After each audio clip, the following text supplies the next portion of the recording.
Chucky Brown sentenced to life in prison, and he must serve 51 years before being eligible for parole. Teach them! Always make sure the message reach them!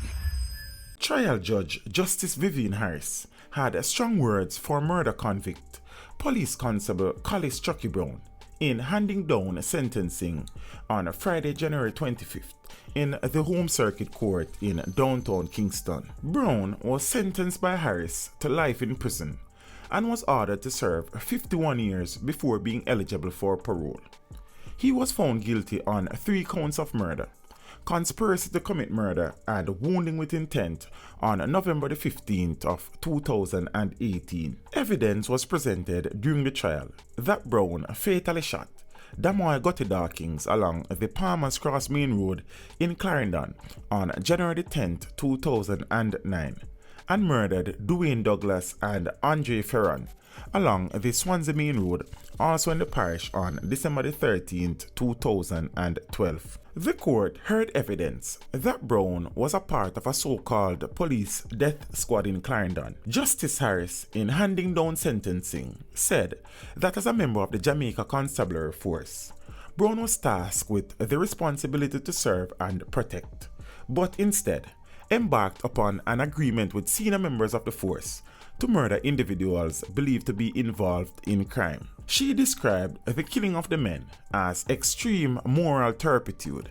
and the attempt by the police to deceive the public as particularly egregious. The court heard a recording of an interview Brown did with the Independent Commission of Investigation, in which he said that he was chosen to be part of the death squad, which he said comprised 16 members, because he had the heart to carry out the murders. Brown also said in the interview that a senior officer of the Jamaica Constabulary Force supplied him and other members of the squad with resources to carry out extrajudicial killings. Brown indicated that they were given a white Probox motor car, M16 rifles, and the names of targets. He also outlined how their activities were covered up. Brown said that the police high command celebrated the squad because they were able to reduce murders in Clarendon. Harris said that the revelations made during the trial have brought great disrepute to the Jamaica Constabulary Force and to the administration of justice. She said that a high crime rate does not justify the killing of the men.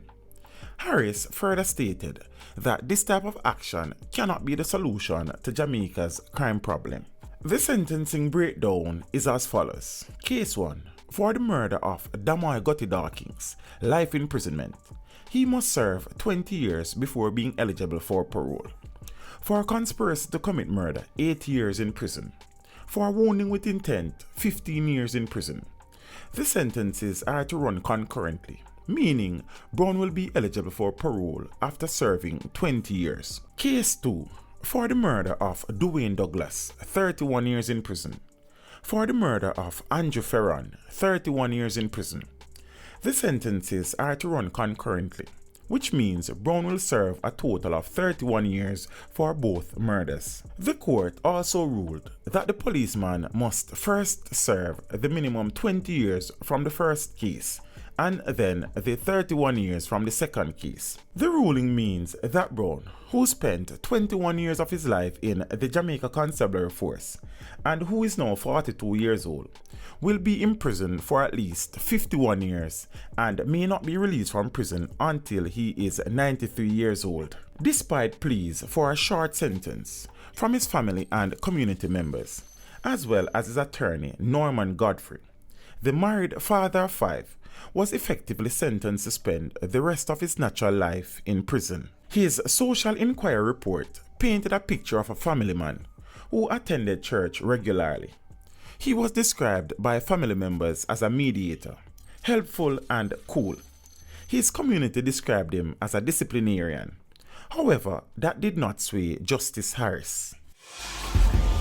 Teach them! Hey, yo, hello! Send the message and make it reach them. It's teach them. Right here, Warlord representing.